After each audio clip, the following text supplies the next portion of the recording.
Welcome to the Wrexham Coffee Matchup. I'm Dave. And I'm Courtney. Each week, we'll take a few minutes to catch up on the latest news from Wrexham. From matchups to transfers, on and off the pitch, we'll share our takes on it all. So grab a coffee and join us. Hey, Dave, welcome back. Welcome back, or should I say happy anniversary?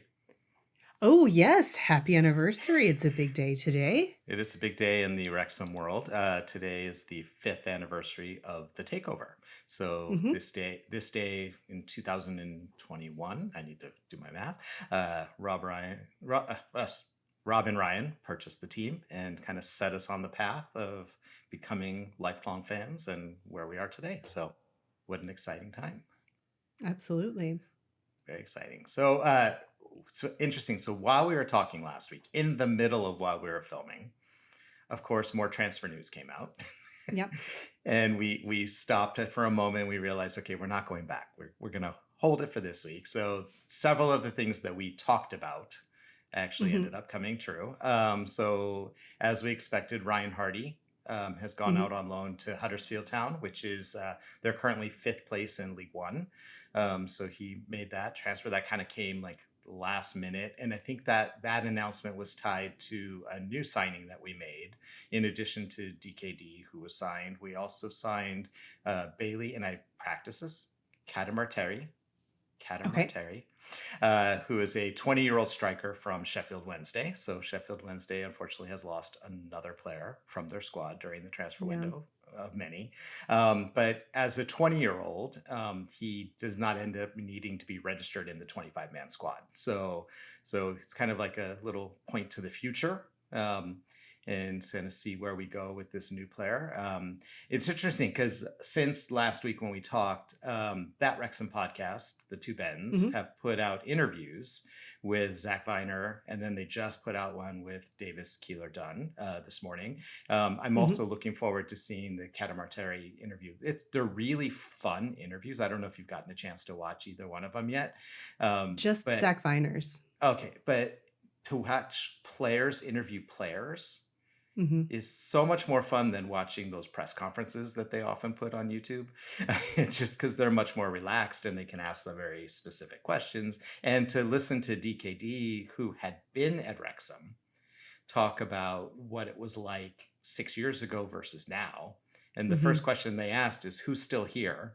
And his answer was Max and the Kit Boy.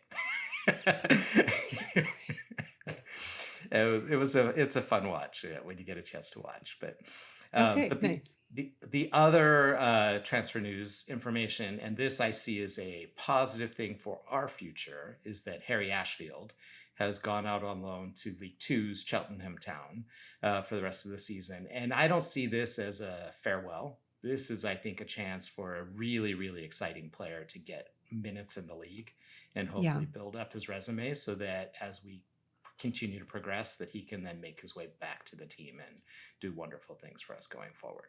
So. Yeah, definitely. So, there's one other thing that happened this week that I saw in the news. It's more like an accomplishment, and it's our own Max Cleworth, who we've talked about a lot lately.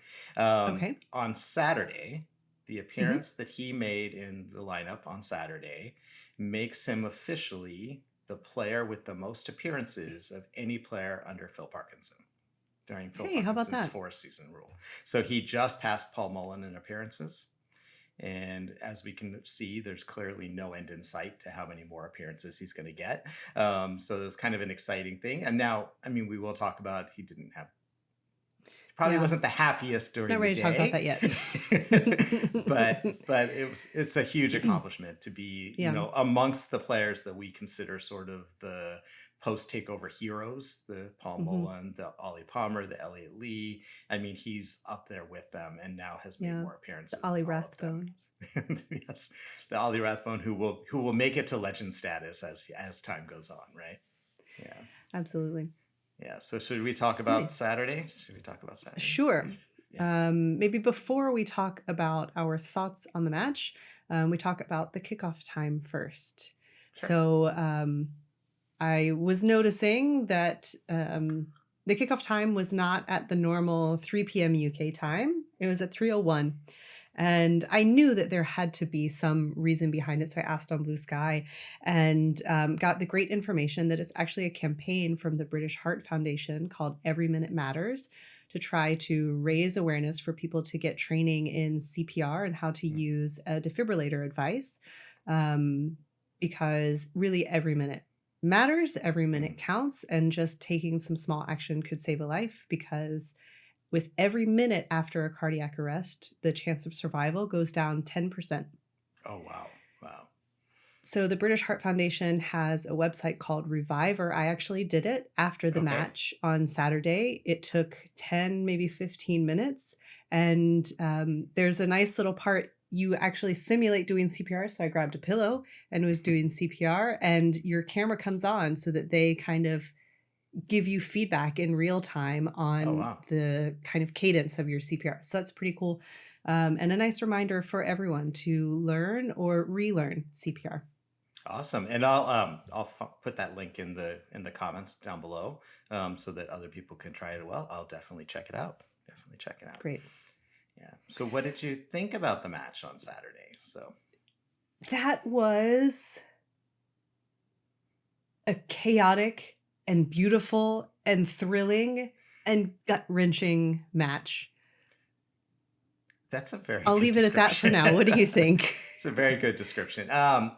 I felt just instinctively watching the match that this was probably the best performance as a team that we have put on the pitch for a solid 90 minutes all season long. And unfortunately, it was not reflected in the 2-0 loss score.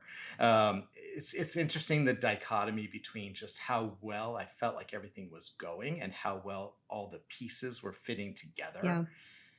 But the goals were not because of anything that anyone did wrong.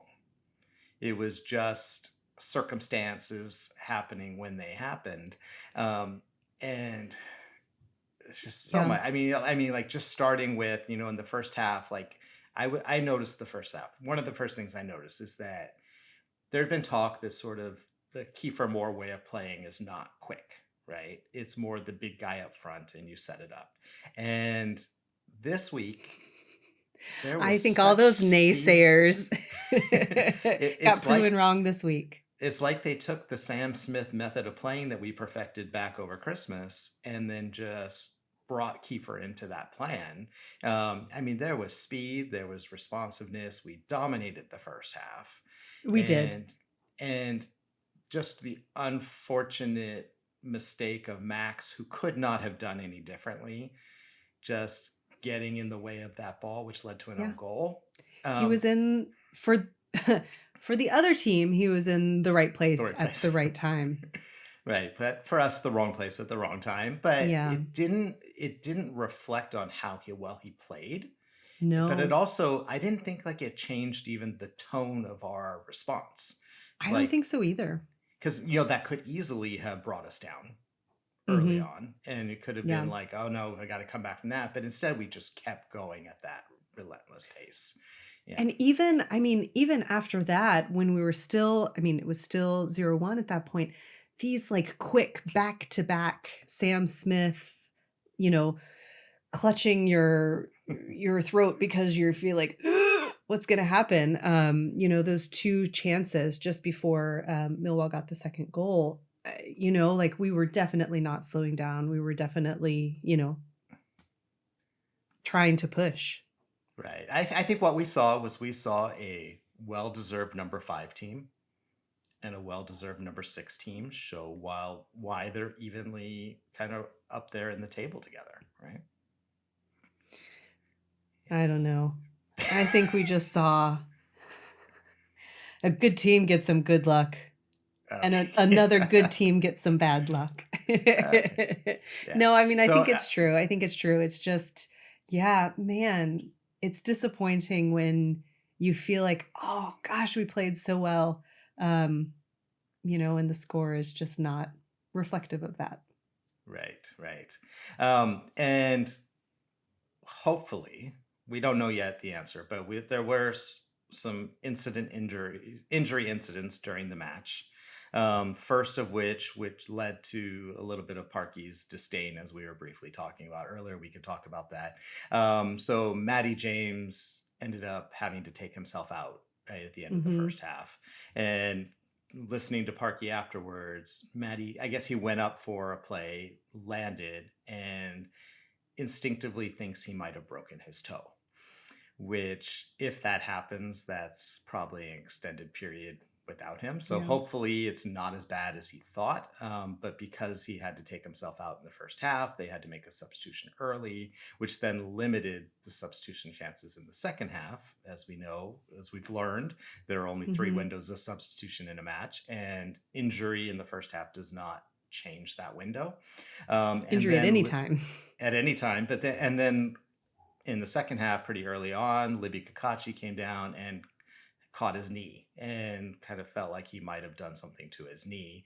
And so he needed to come off because he didn't want to risk that. So you've now used 2 of your 3 substitutions, even before you've getting into sort of the heat of the last 30, 20 minutes of the match. And it really just, I think it limited the options. And so what it led to us doing is something we have not seen, is just throwing everything at it. Everybody, get on the field. Everybody. I mean, we've talked about like wanting. We've seen that one other time. One other time. I want to say it was in December. Yeah, it was when we had Broadhead. I can't remember who it was against. We had Broadhead, Windass, Smith, and Rodriguez, wasn't it? And Rodriguez all on at the same time. This time we got to see. We've talked about wanting to see Sam Smith and Kiefer Moore together. We got to see that for a good 20 some odd minutes. It was an interesting thing. Sam had a couple of beautiful chances, and he really wanted to bring it home. Yeah. He really did. Oh, you could see it. Yes, they just out-defended us in those moments. And then we got to see Davis Keeler done on the pitch for the first time. Kind of hard to say, because in the flurry of everything going on and the only new guy there, I don't think he made much of an impression his first time out. But that's not to say that he won't going forward. And so yeah, but it was a lot. It was disappointing, but interesting. Cause like my question to you is like, I think we both walked away from that feeling like we played really well, right? And we are still set up to continue the rest of the season on the trajectory that we've been on. We have 15 more matches to go. We still have a really good chance of the playoffs. And I think that we both left hopeful. And yet, if you look at this social media chatter, and I know social media is kind of a trap, it feels like there's just this, we didn't win, we didn't play well. And like, you have to win to play well. And I don't think that's necessarily the case, especially when you get to these matches that could go either way at any given time. I don't know what you think about sort of like, yeah. I agree. I mean, I will say that this is the best that I've seen. I think I saw someone say QPR is the best we've played all season. And we played great. And I think those last, I don't know, 10 minutes, 4, 5 minutes are probably the most thrilling, 4 to 5 minutes of a Wrexham match that we have seen in the last, 5 years. But I don't think it's the best match that we've played. I think for a whole 90 minutes, this is the best we've played. I think we played phenomenally. I think there's this like really gut-wrenching mistake that led to an own goal. And then, taking advantage of like a minute opportunity again for a second goal. Like, we had a lot of chances if, things had just gone slightly differently, right? I think you see a score of 0-2, it makes you think like, oh, you were dominated during the match. And that was absolutely not the case. If you watched the match, the score is definitely not reflective of that. And I think there's a lot to be proud of, even if we didn't win 3 points. Right. And that QPR match that people are saying was the best that we played. I think it was the most exciting, But I without think a you'll doubt. remember if you look back, I think we were even saying to each other, the first half, we didn't really show up. No. And so that was an exciting match that we won without really staking the claim from the very beginning. And so I Yep. think that's what we need to see if we're going to get into the playoffs and get to Wembley, is that we're just going to have to perform like we did on Saturday, but also make goals and win the games. I think we've talked about this before, that it sometimes feels like we can choose to play well in one half, Mhm. right? And do we want to come out the gate strong, or do we want to finish strong? We've talked about that. That was a question of the week a couple weeks ago, I think. Well, several. But I think that, this is one of the few, at least in recent memory, where it's really been the entire match. And that is, a change that I'd like to see. That's a change I hope that we get to see moving forward.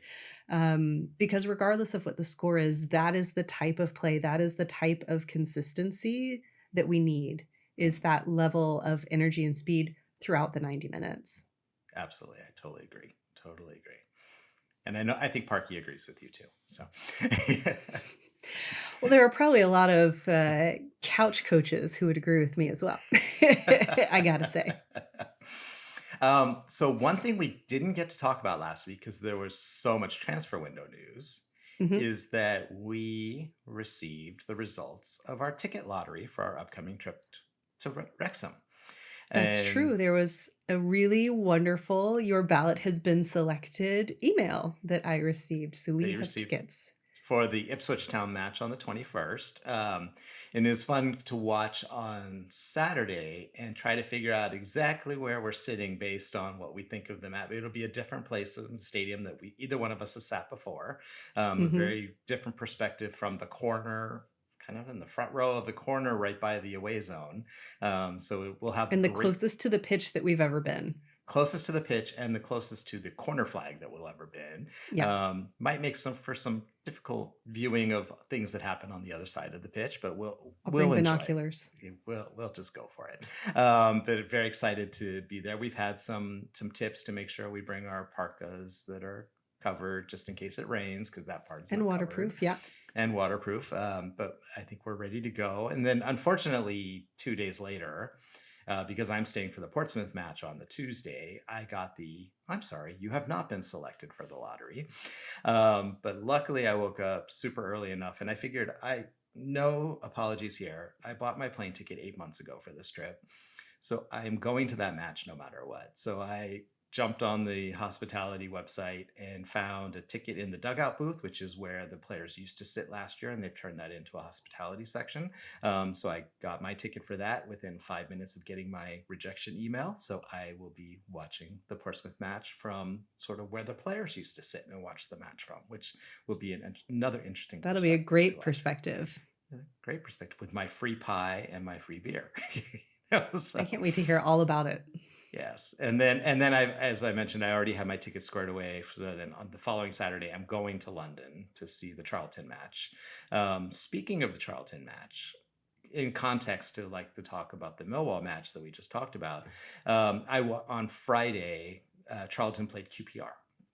And that was broadcast on Paramount Plus here in the US. So on Friday afternoon, I sat and watched the Charlton QPR match. And it was fun to watch. It was a good match. It was London rivalry. It was a 0-0 draw. But it was fun to watch because Conor Coady is in the starting lineup, and he's now a midfielder for them. He's not playing a fully defensive role.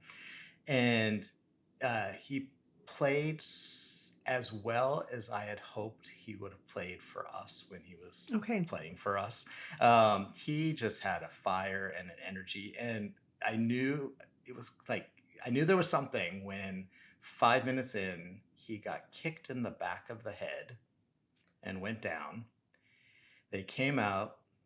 They wrapped him up in a black gauze that he wore the entire match around his head for the rest of the match, like a turban. I saw a picture. I thought that was a headband. No, that was not a fashion choice. That was a medical choice. That was a medical choice, probably to stem the bleeding. And then proceeded to have at least 3 or 4 attempts on goal in his remaining time on the field. So, I mean, he really put it all out there, and it was fun to watch, and it was a good match, but Yeah. nowhere near the intensity and the skill that we saw on the Wrexham Millwall match on Saturday. So it was like you could tell there was definitely a level difference between those. Yeah. Okay. Well, that's good, but it's good that we are stepping up to the level that we are at, because we have a string of very difficult matches coming up. So what do we have next? Well, so we are coming into the second of 6 matches in the month of February, including 5 that are happening in the next, I think, 16 days. Right. So I think this is the last week of the month where we just have one match this week. On Friday evening for me, we play Ipswich Town for the 4th round of the FA Cup. Okay. At home. So that's a nice way to preview and be ready for Ipswich Town the following week when we're there. So, yes. Yeah, that's true. It's coming up quick. I was going to say 2 weeks, but no, it's just the 1 week after. So I will say that after Saturday, we're still in 6th place. So we've been in 6th place for 3 weeks now. But I noticed a difference on the table when I looked at it today than from last week. So with Saturday's loss, we are now 6 points behind 5th place, Millwall in 5th place. Yeah. 6 points. Yeah. We are only 5 points ahead of Swansea in 15th place. Wow. So there is a 5-point gap between There's a traffic jam and 15th place with 15 matches to go. So nothing is settled yet. Nothing is off the table. I'm sorry. Yes. So we can cut that out. It is super tight. And like we say, we're playing teams above us. We're playing teams right below us, sort of in this next 5 matches. I think that just the consistency of how we get through February will really set us up for what's going to happen for the rest of the season. So let's keep our fingers crossed for a month like December. And get to see you in just a little over a week. So that's exciting too. We're going to try something really unique, something we haven't done yet on the podcast. We're going to try to do it in the same room at the same time. We'll see how this goes. It'll be fun. Well, that's all we have time for. Thanks for joining us this week. Please like, comment, and subscribe. You can also email us at wxmcoffeematchup@gmail.com. All one word, that's wxmcoffeematchup@gmail.com. Or you can follow us on Instagram and Blue Sky at wxmcoffeematchup. From the cop to your coffee cup, that's all for today's Wrexham Coffee Matchup. Keep it brewing, keep it red, and as always, up the town.